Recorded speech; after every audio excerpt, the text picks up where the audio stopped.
Good evening. Confusion still surrounds the disappearance today of 4 notorious defendants from Court Number 1 of the Old Bailey.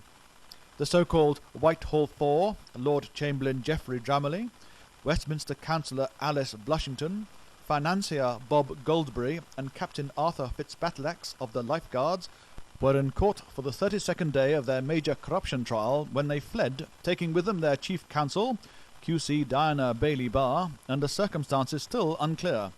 Edward, can you tell us any more?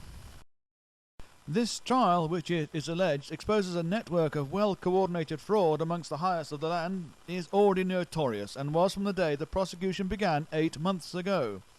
Controversy has raged over the unconventional techniques of QC Bailey Barr throughout the trial, as she has endeavoured to establish the innocence of her clients by a series of allegations that have spread throughout Whitehall and beyond.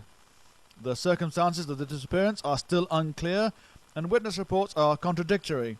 All agree the sudden appearance of a young woman and a man in uniform, and the subsequent disappearance of the whole group, but whether, as some allege, the uniformed man was intoxicated, and whether a police box appeared and then disappeared in Court Number 1, associated with a klaxon-like sound, is less certain.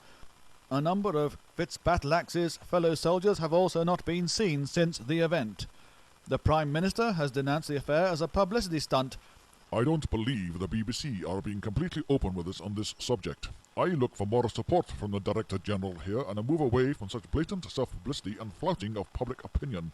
And I'm also disappointed that I wasn't permitted to sing this role. I can sing.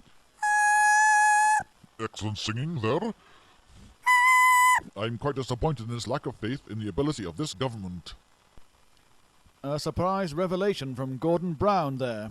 So far, the judge presiding over the case, and a good judge too, has failed to comment.